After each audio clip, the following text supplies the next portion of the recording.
of Carthage Mayor Dan Rife. And we're tracking severe weather later on this afternoon, so it is an alert day because of those storms.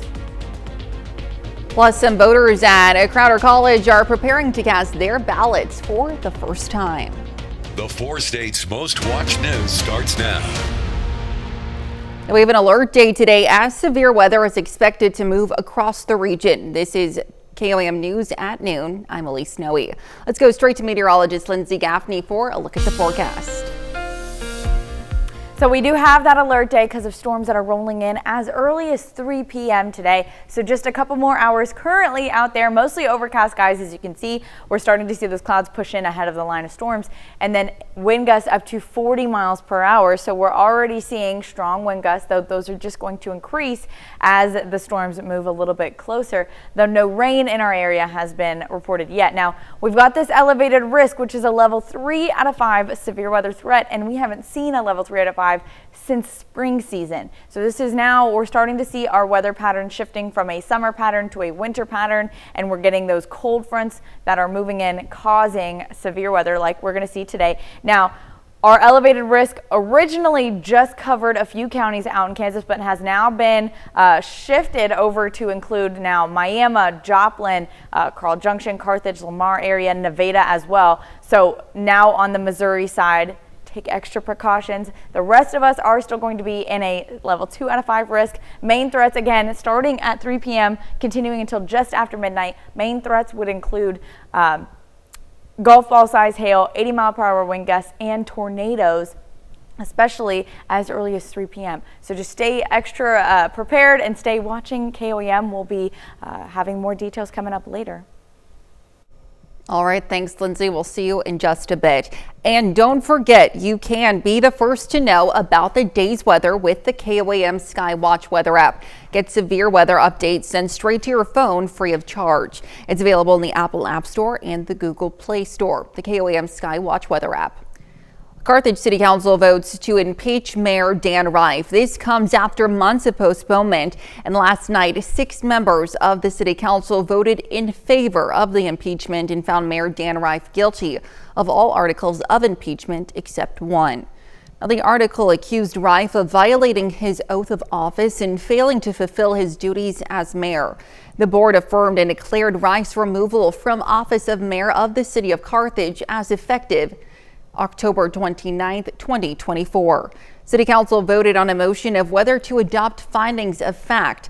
6 of the members voted in favor to adopt the motion, which was enough to pass. Now, Rife's attorney then moved to make another motion to stay the removal pending an appeal.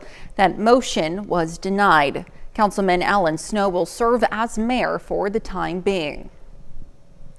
Well, Jasper County authorities charged 3 people for unlawful gambling activity.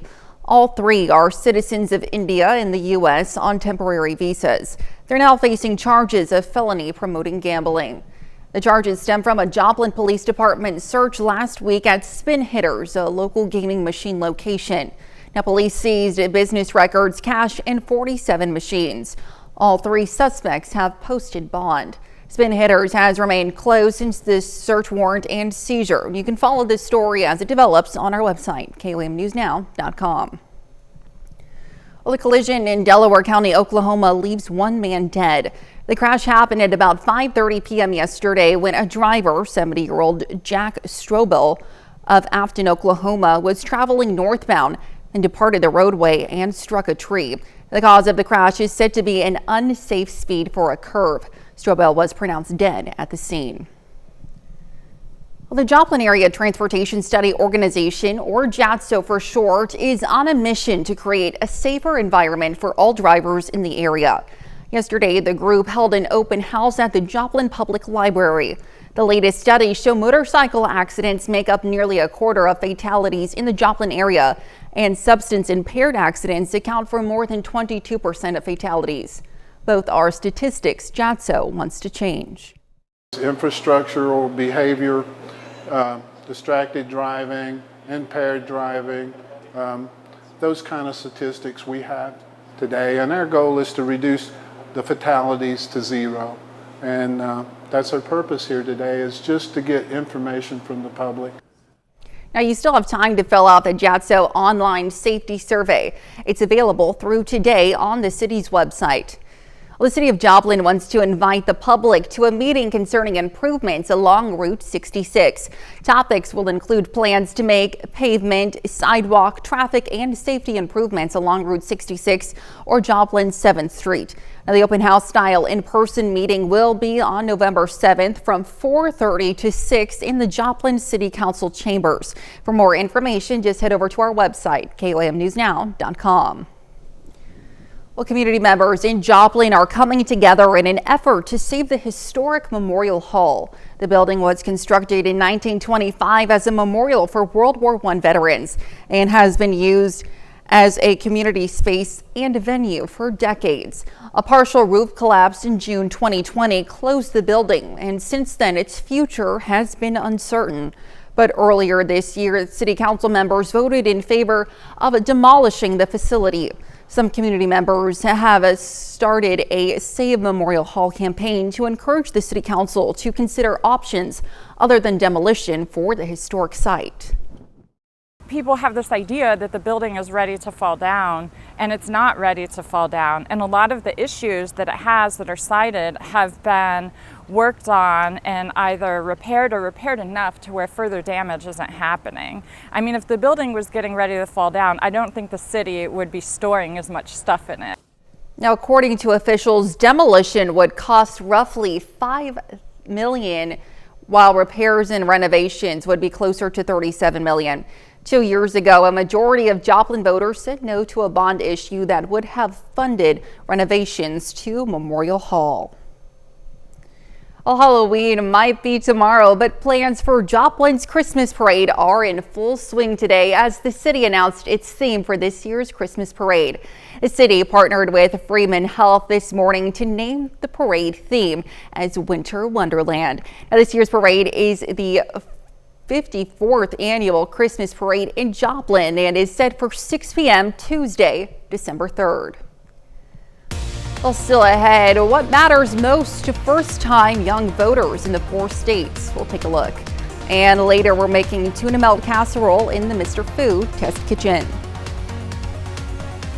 Well, for many members of the Gen Z generation, this will be the first time they'll vote in an election. KOAM's Lonnie Walton took a trip to Crowder College in Neosho to get an idea of what these young voters are looking for.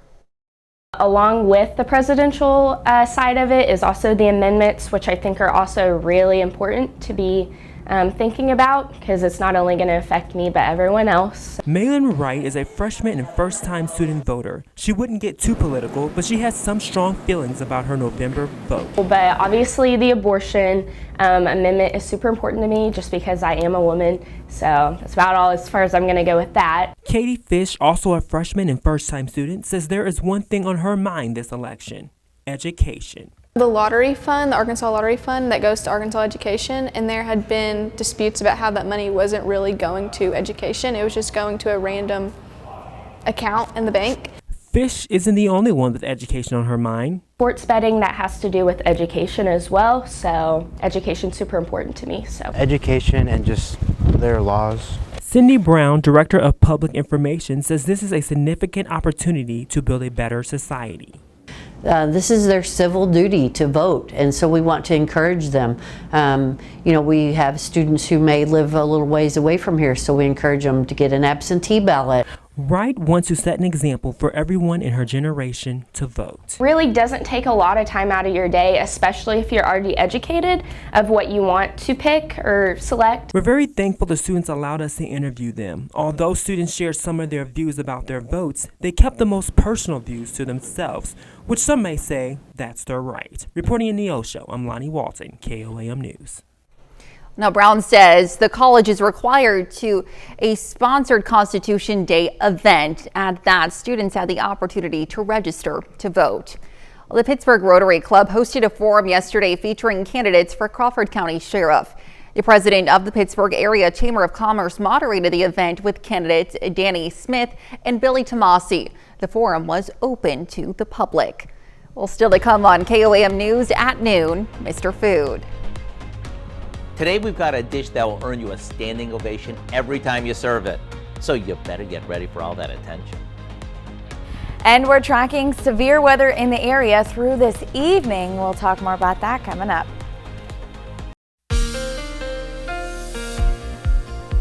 Well, we've been needing the rain. However, unfortunately, it comes with a severe weather threat today. We can go ahead and take a look outside downtown Pittsburgh. We've got mostly cloudy skies out there, and winds are gusting up to 40 miles per hour. They're not as strong as the winds have been the last couple of days, but we are still seeing some strong wind gusts as we head into the early afternoon. Now, we are still clear for the most part, but just outside of Wichita, a few isolated showers, thunderstorms starting to push into our area. This is not the main line of storms. This is going to be the storms that fire up ahead of the main line. So this is where we could see that potential for a tornado threat, and it'll be moving into our area in the next couple of hours, likely around 3 p.m. So we still got a bit of time.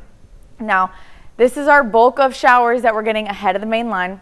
If they isolate, if they're going to be more individual cells, then that's where we're going to see the tornado threat. And as you can see, there's our wind shift line just out of Dodge City heading into Wichita in the next several hours as well. That's not moving into our area until 8 p.m. tonight. So until then, we're going to be dealing with these strong wind gusts, 30 to 40 mile per hour wind gusts throughout most of the day. And then as that main line of storms moves in, winds die down. However, right as that line of storms moves in, winds could be gusting up to 80 miles per hour. So we're going to see some pretty damaging storms. Now, tonight, temperatures get down to just about 50 degrees. So we're not cooling down too much today as we will be in the next couple of days ahead of the front.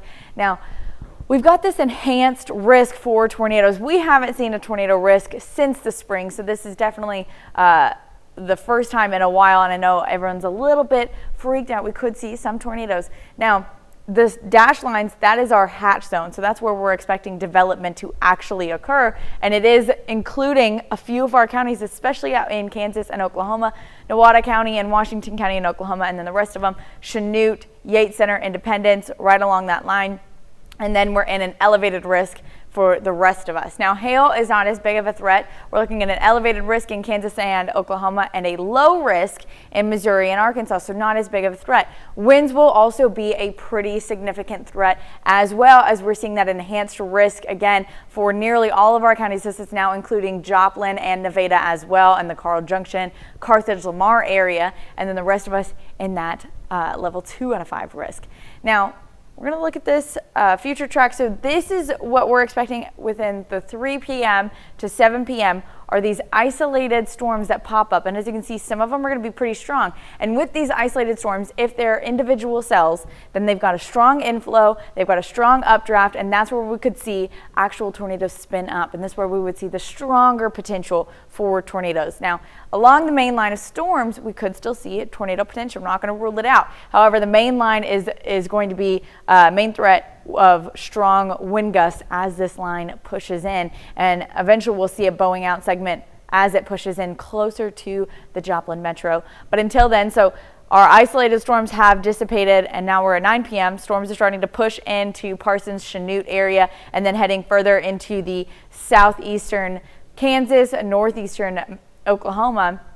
And in some of these areas, there's like a little notch there, a little notch there. That's where we would see a possibility for these tornadoes to spin up, though they'd be likely weaker and brief tornadoes, but they're still a possible threat. Now, this is all continuing until about 1 a.m. as it pushes in, hitting the Joplin metro around midnight, and then clearing out by about 2:30. So we're seeing still that potential all the way until early morning hours. We could get up to 2 inches of rain in some areas, Pittsburgh, Columbus, near, let's see, Joplin, even about an inch, inch and a half in Lamar, Nevada, but more chances of rain as we head into this weekend as well. So we've got plenty of chances of rain. Today is an alert day due to those storms. Tomorrow clearing out perfect, and temperatures in the mid 60s for Halloween. All right, lots to look out for. Certainly. Definitely. Stay with us. Doug Hetty will be Yes. in. So Chief Meteorologist Doug Hetty will be in tracking these storms for the evening and For overnight sure. hours, and it just always be prepared for Absolutely. any type of severe weather. For sure. Thanks, Lindsay. Well, stick around. We're making tuna melt casserole in the Mr. Food Test Kitchen. We'll be right back. Howard's making tuna melt casserole in the Mr. Food Test Kitchen. I remember when I was a kid, there was nothing like a good old-fashioned tuna melt. And it's funny, after all these years, I still love them. There's something about them that makes them so comforting. So I thought it would be fun if we came up with a dish that has everything we love in a tuna melt in the form of a casserole. We start off by cooking some corkscrew pasta, and once it's tender, we drain it really well. While that cools slightly, we add some flour and a little salt and pepper to some melted butter. After that cooks for a minute or so, we slowly stir in some milk and let it simmer until it thickens up. Now, we turn off the heat, stir in a good amount of shredded Swiss cheese, and once it's smooth, we add that along with some canned tuna that we've drained to our pasta and mix it until it's coated. This goes into a baking dish, and we finish it off with some sliced tomatoes and a bit more cheese before baking it off. Once it's bubbling hot and the cheese is all melty, it's ready to serve. Yep, everything we love in a tuna melt, but in the convenience of a casserole. I do hope you'll go online and get the recipe for our tuna melt casserole, so you'll be able to add a new comforting main dish to your dinner lineup. I'm Howard in the Mr. Food Test Kitchen, where today we found a easier way for you to say, ooh, it's so good. You can find this recipe on our website, KOAMnewsnow.com. Now here's a look at the 4 state market prices. We've got an alert day today because of severe storms that are moving in later on this evening. Then the main line of storms moves in at 8 p.m., but we could see a couple of isolated storms popping up ahead of the line starting as early as 3:34 p.m. That could also be included in some of that severe risk, but it clears out perfectly for Halloween. Perfect temperature, perfect skies, amazing. All right, lots to look out for today. Definitely. All right, thanks, Lindsay. Dowd Air for us later on. A whole lot's coming up at 5. For starters, we're going to take a look at a less invasive treatment for breast cancer. It's called proton therapy. It can more precisely target tumors, minimizing damage to surrounding organs and tissue. Plus, food banks in Missouri are struggling with food scarcity at their facilities. What you can do to support your local food bank. And this morning, early voting began in Oklahoma. We're going to take a look at the voter turnout in parts of the Sooner State so far. Hope you join us for those stories. A lot more, of course. It's coming up on KOAM News at 5. Lots to look forward to. Thanks, Dow. Well, that's the news for now. Thank you for joining us on KOAM News at noon. Have a great rest of your day.